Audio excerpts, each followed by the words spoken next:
మాది మంగళగిరి సార్, గుంటూరు జిల్లా మంగళగిరి సార్. మేము 1 ఇయర్ కింద డీడీలు కట్టాం. ఒక సంవత్సరం 4 నెలలు అవుతుంది డీడీలు కట్టి.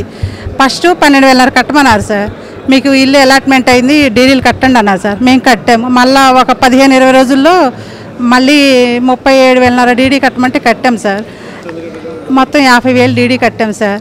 ఆ డబుల్ బెడ్రూమ్కి అయితే ₹1,00,000 డీడీ, మన వంతు వాటా ₹1,00,000. ఆ సింగిల్ బెడ్రూమ్కి అయితే 50,000 డీడీ. సింగిల్ బెడ్రూమ్కి కట్టుకున్నాం సార్. డబుల్ బెడ్రూమ్కి అయితే ₹1,00,000. అయితే మేము కట్టుకొని ఎన్నికల ముందు అంతా రాష్ట్రం మొత్తం కూడా ఫిబ్రవరి 9వ తారీఖున అందరికీ ఇల్లులు అలాట్మెంట్ చేశారు. పేర్లు ప్రతి ఒక్కరికి రాష్ట్రం మొత్తం అలాట్మెంట్ చేశారు. మా ఒక్క మంగళగిరిలో మాత్రమే పేర్లు అలాట్మెంట్ కాలేదు. ఈలోపు ఎలక్షన్ కోడ్ వచ్చేసింది, ఆగిపోయింది. ఎలక్షన్ అయిపోయిన తర్వాత మాకు ఇస్తారులే అని చెప్పేసి మేమైతే వేచి ఉండటం అయితే జరిగింది. ఆ ఎలక్షన్ జరిగాక ప్రభుత్వం మారిపోవటం వల్ల మాకైతే రాలేదు. చూసాం సార్, ఒక 1-2 నెలల దాకా చూసాం. మా సమస్య గురించి ఏమైనా ఎక్కడన్నా చెప్తాను సార్, అది కూడా వరుసనే. అయితే ఇట్లా చూసాం, ఎదురు చూసాం, ఎక్కడ ఏమి రాకపోయేటప్పటికి ఎమ్మెల్యే గారి దగ్గరికి వెళ్ళి అడిగాం సార్. కొన్నిసార్లు తిరగంగా ఆయన అపార్ట్మెంట్ దొరికింది. వెళ్ళి కలిసాక ఇంటి దగ్గరికి వచ్చి మీటింగ్ పెట్టారు సార్. ఇళ్ళ దగ్గరికి వచ్చి మీటింగ్ పెట్టి మీకు ఈరోజే అలాట్మెంట్ చేస్తామని చెప్పారు. మళ్ళీ కమిషనర్ గారన్నా నేను చూసుకొని సోమవారం రోజు అలాట్మెంట్ చేస్తామని చెప్పారు సార్. అయితే సోమవారం రోజు కూడా మేము అందరం వెళ్ళాం. అయితే మళ్ళీ ఇప్పుడు కాదు, ఇంకా 2 నెలలు టైం అన్నారు సార్. సరే అని 2 నెలలు కూడా మేము ఆగాం. ఇల్లులు రెడీ అయినాయి సార్. ఒక డ్రైనేజీల ప్రాబ్లం, రోడ్డు, వాటర్కి, కరెంటు ఇవి ఇవ్వాలి. ఇల్లులు అయితే కంప్లీట్ అయిపోయింది మొత్తం. మీకు ఇస్తామమ్మా, వెరిఫికేషన్ చేయాలి అన్నారు. సరే చేసిస్తారు కదా అని మేము ఆగటం అయితే జరిగింది. ఆగిన తర్వాత మళ్ళీ ఇప్పుడు మాకు ఏ సంగతి చెప్పట్లేదు. మేము ఎటు వెళ్ళాలో ఏం దిక్కులేని పక్షులలాగా అయ్యాం సార్. మేము ఆర్కే గారి కాళ్ళ మీద పడి ఆడవాళ్ళని కాళ్ళు పట్టుకొని మరి ఏడ్చాం సార్. ఎందుకు అంటే మాకు మంగళగిరిలో చనిపోతే శ్మశానాల దగ్గర ఇల్లు పాక వేసుకొని ఉండాలి, టెంట్లు వేసుకొని ఉండాలి. అంత దౌర్భాగ్యం సార్. ఎలాగ సార్ మేము 10 సంవత్సరాలు అద్దెకుండే వాళ్ళం. ఇది రాజధాని అని చెప్పేసి అద్దెలు ఎక్కువ పెరిగిపోతున్నాయి. అద్దెలు కట్టుకోలేని పరిస్థితి.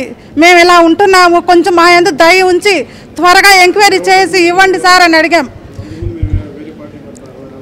ఏ పార్టీలో మేము పార్టీలకు అతీతంగానే ఇప్పటి వరకు పోరాటం చేస్తున్నాం సార్. మేము ఏ పార్టీకి సంబంధం లేకుండా, ఎవరికి సంబంధం లేదు సార్. మేము మాకు స్వచ్ఛందంగా మేము ఎక్కడ మీ మీడియాలో మాట్లాడినా కానీ ఏ పార్టీకి కాదు, మా యొక్క లబ్ధిదారుల యొక్క సంఘం అనే మేము చెప్పుకున్నాం. అంతే తప్ప మీ కాళ్ళు పట్టుకొని ప్రాధాయపడ్డా కానీ మాకు దయ చూపించట్లేదు. ఇంక ఎటు దిక్కుపోని పరిస్థితుల్లో మీ ద్వారా అన్న మా సమస్య పరిష్కారం అవుతుందేమోనని మేము మీ దగ్గరికి రావడం జరిగింది సార్. మీ ఆధ్వర్యంలోనన్నా మాకు న్యాయం చేస్తారేమోనని చెప్పేసి. నమస్కారం సార్. అంటే ఇప్పుడు ఇళ్ళకి గత తెలుగుదేశం ప్రభుత్వం ఉన్నప్పుడు ఇల్లు లేని వాళ్ళు పెట్టుకోండి అమ్మా అన్నారు సార్. సరే అని మాకు ఇల్లు లేవని మేము పెట్టుకోవడం అయితే జరిగింది. అది జరగటం వల్ల వాళ్ళు ఏం చేశారంటే 12,500 రూపాయలు టీడీ తీయాలమ్మా మీ పేరు మీద, 12,500 తీయండి అన్నారు. సరే అని తీసాం. పేర్లు అయితే మీ మొత్తం కన్ఫామ్ అయిపోయింది.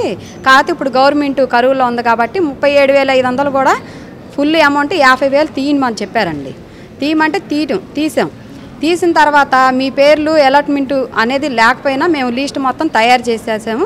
అటు కలెక్టర్ గారు కానీ, కమిషనర్ గారు కానీ, ఆ ప్రభుత్వంలో ఉన్న మంత్రులు కానీ అందరూ సంతకాలు పెట్టేసి ఈ ఇళ్ళకి సంబంధించి లిస్ట్ మాత్రం మొత్తం పూర్తి చేశారు సార్. మొత్తం పూర్తి అయితే అయిపోయినాయి. అంటే ఎంక్వైరీ చేసాము, అన్ని సంతకాలు అయిపోయినాయి. ఇంకా మీ మొత్తం పేర్లు అలాట్మెంట్ ఇవ్వటమే ఆలస్యం అని చెప్పారు. చెప్పడం అయితే సరే ఇక మనం కట్టాం కాబట్టి ఇబ్బంది లేదులే, అప్పో చప్పో చేసి కట్టామని కట్టాం. అయితే ఎమ్మటే ప్రభుత్వం మారింది సార్. ఏమి ఇవ్వలేదు సార్. మా దుర్మార్గం ఏంటంటే అడుగుతున్నారు, ఇవ్వలేదు సార్, ఇవ్వలేదు, అది ఇవ్వలేదు. అయితే మున్సిపాలిటీ కమిషనర్కి కట్టాం, వార్డు కౌన్సిలర్కి ఇచ్చాం. ఇవ్వాలండి సార్, కానీ మాకు ఇవ్వలేదు. మాకు తెలియదు.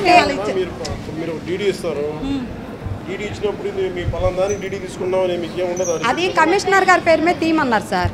కమిషనర్ గారి పేరు మీద తీయమన్నారు. మేము 12,500 రూపాయలు కమిషనర్ గారి పేరు మీద తీసాం.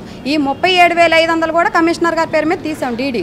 అయితే ఇప్పుడు ఆయన పేరు మీద తీసినప్పుడు ఆయన నాకు అందిన ఈ అమౌంట్ మీరు లబ్ధిదారులు అనేది ఒక మెసేజ్ కానీ ఒక ప్రూఫ్ కానీ మాకు ఇవ్వలేదు సార్. మేమేంటంటే గవర్నమెంట్కే కట్టాము, గవర్నమెంట్ మమ్మల్ని మోసం చేయదు అనే ఉద్దేశంతో మేము కూడా ధైర్యంగా కట్టడం అయితే జరిగింది. ఇప్పుడు ఆర్కే గారిని 4 సార్లు కలిసాం సార్. 1 ఇయర్లో ఇప్పుడు మా ఆయన గారు గెలిచాక ఎమ్మెల్యే గారు అని చెప్పేసి మేమందరం వెళ్ళి కలిసాం. ఆయన ఏం చెప్పాడంటే 2 నెలల్లో లిస్ట్ బయట పెడతానమ్మా, నేను తర్వాత లిస్టు మేమే ఇస్తాము. 1780 మంది సార్, అవి 1700 ఉన్నాయి సార్. సార్ ఇప్పుడు ప్రాబ్లం ఏంటంటే సార్ 1728 మంది ఓకే అన్నారు. వాటిలో కూడా మళ్ళీ ఫిల్టర్ చేస్తాము, కొంతమంది ఇల్లులు ఉన్న వాళ్ళకి వచ్చి అంటే 2 months బ్యాక్ వాళ్ళు ఏం చెప్పారంటే సార్ ఎమ్మెల్యే గారు 2 నెలలు ఆగండి అమ్మ, ఇందులో ఇల్లులు ఉన్న వాళ్ళు ఉన్నారు, మోసం జరిగింది, నేను ఎంక్వైరీ చేసి మీకు ఇల్లులు ఇస్తానని చెప్పారు సార్. 2 months అయిపోయాక ఇప్పుడు 3 days బ్యాక్ ఏం చెప్తున్నారంటే నాకు సంబంధం లేదు, నేను విజిలెన్స్కి అప్ చెప్పాను, విజిలెన్స్ చూసుకుంటుంది, నన్ను అడగొద్దు అని ఇప్పుడు కమిషనర్ గారు ఆర్కే గారు చెప్తున్నారు సార్. ఇప్పుడు మా పరిస్థితి ఏంటి సార్? గత ప్రభుత్వంలో ఉన్న మంత్రులు కానివ్వండి, అధికారులు కానివ్వండి, ఇక్కడ కౌన్సిలర్లు అందరూ ఒక్కటిగా అయిపోయి ఈ ప్రజల్ని ఎంత తప్పుదో పట్టించారంటే చాలా దారుణమైన పరిస్థితి అండి. ఇవాళ 37,500 మేము కట్టామని కమిషనర్ గారి దగ్గరికి వెళ్తే మేము కట్టమన్నామా? ఏ కమిషనర్ గారు ఉన్నారో వాళ్ళని అడగండి. మీ డబ్బులు 37,500 అయితే ఇక్కడే ఉన్నాయి, కానీ మాకు చెల్లలేదు, అది 12,500 డీడీఏ మాకు వచ్చింది అంటున్నారు సార్ వాళ్ళు. ఆ 37,500 కోసం మీరు మాకు సపోర్ట్ చేయాలి. ఇప్పుడు విజిలెన్స్ వాళ్ళకి అప్పచెప్పారు సార్, మాకు అది పేపర్కి ఇచ్చారు సార్. ఇప్పుడు ఆయన ఎంక్వైరీ చేయించి ఇస్తానన్నప్పుడు అసలు విజిలెన్స్ వాళ్ళకి ఎందుకు అప్పచెప్పాలి? ఆ విజిలెన్స్ వాళ్ళు ఎప్పుడు తేలుస్తారు మా ఇల్లు సమస్యలు? ఇప్పుడు ఈ ప్రభుత్వం ఉన్నప్పుడు ఈయనే చేయలేని పని వాళ్ళు ఎలాగా? మేము ఎవరిని అడగాలి? ఇప్పుడు గవర్నమెంట్ ఈయన ఇవ్వాలనుకుంటే ఎంక్వైరీ చేసి ఇవ్వచ్చు సార్, కానీ మరి మీ మనసులో ఏం పెట్టుకున్నారో ఆడవాళ్ళు మేము కాళ్ళు కూడా పట్టుకొని ప్రాధాయపడ్డాం సార్, మాకు ఇల్లు ఇప్పించండి. ఆ ప్రభుత్వం ఏం చేసిందో ఆ రూల్స్ ఏంటో మాకు తెలియదు, మీరున్నారు కాబట్టి ఈ ప్రభుత్వం మీరన్నా మాకు న్యాయం చేయండి అని మేము చాలా ప్రాధాయపడి అడిగాం సార్. అయినా సరే 2 నెలలు నా టైం ఇవ్వండి, మరి 2 నెలల్లో మీకు ఖచ్చితంగా ఇల్లు ఇచ్చే ఏర్పాటు నేను చేస్తానన్నారు. ఇప్పుడు 5వ తారీఖు 2 నెలలు పూర్తయి మంగళగిరి పట్టణంలో ఎర్రచెరువులో ముఖ్యంగా ఇది ఇల్లు లేని పేదలకి ప్రైమ్ మినిస్టర్ ఆవాస్ యోజన పథకం కింద మీకు అర్హులైన వాళ్ళందరికీ ఇల్లు ఇవ్వడం. దీనికి 12,500 రూపాయలు మీరు ముందస్తుగా కట్టాలి. అంటే ఒక సింగిల్ బెడ్రూమ్, అంటే అదనంగా ఇంకొక 37,500 50,000 కడితే మీకు ఒక సింగిల్ బెడ్రూమ్ ఇల్లు వస్తుంది. ఇచ్చినప్పుడు ఈ డీడీ ఎవరి మీద, ఈ డీడీ మీద తీసింది కమిషన్ ఆఫ్ మంగళగిరి మున్సిపాలిటీ మీద తీశారు. సో వీళ్ళు దీనికి సంబంధించి మీరు దీనికి ఈ మన ప్రధానమంత్రి ఆవాస్ యోజన పథకం కింద మేము డీడీ తీసుకున్నాం అనేది మీకు లిఖితపూర్వకంగా ఇచ్చారా? ఇవ్వలేదు. ఓకే. సో ఇప్పుడు మీకు ఎప్పుడు ఇస్తామని చెప్పారు ఇల్లు?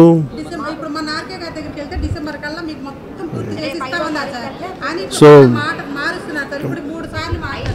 చెప్పిన తర్వాత ఇంకా మేమైతే కలవలేదు. పురపాలక శాఖ మంత్రి బొత్స గారికి కూడా నా విన్నపం, ప్రధానమంత్రి ఆవాస్ యోజన కింద చాలామంది అర్హులైన పేదలకి ఇల్లు ఇవ్వాలి. అంతకుముందు ఏదన్నా ఆల్రెడీ ఇల్లున్న వాళ్ళు ఇల్లు మళ్ళీ అప్లై చేసుకుని దాన్ని అయినా కొంచెం స్ట్రీమ్లైన్ చేసి ఇక్కడ ఉన్న అర్హులైన పేదలకి మీరు ఇవ్వాల్సిందిగా కోరుకుంటా ఉన్నాం. ఇది జనసేన మేము డేటాబేస్లో పెడతా ఉన్నాం. మీరు కనుక మీరు ఒక నిర్ణీత సమయంలో కనుక మీరు దీని మీద స్పందించకపోతే ఖచ్చితంగా దీన్ని భవిష్యత్తులో దీన్ని మేము అక్కడ ఖచ్చితంగా వీళ్ళకి అండగా నిలబడి మేము వారికి అండగా ఉంటాం. దయచేసి మీరు ఇబ్బంది పెట్టకుండా వారికి ఇళ్ల స్థలాల్లో వాళ్ళకి ఇల్లు కేటాయించవలసిన మనస్ఫూర్తిగా మేము కోరుకుంటాము. అలాగే కట్టేసిన తర్వాత ఇప్పుడు పర్మిషన్ లేవు, ఎలా కట్టారు, ఇవన్నీ మాట్లాడడం చాలా తప్పని సంకేతాలు. మీరు ప్రజలకి మీరు పార్టీలకు అతీతంగా మీరు పనిచేయాలి. దయచేసి మీరు వాళ్ళ ఇబ్బందులకు గురి చేయకుండా దయచేసి వారికి కావాల్సిన ఇల్లు కేటాయించవలసిన మనస్ఫూర్తిగా కోరుకున్నాను. లేదంటే మటుకు ఒక నిర్ణీత సమయంలో మీరు స్పందించకపోతే ఖచ్చితంగా మా నాయకుల చేత మేము అక్కడ ఉద్యమించాల్సి వస్తుంది.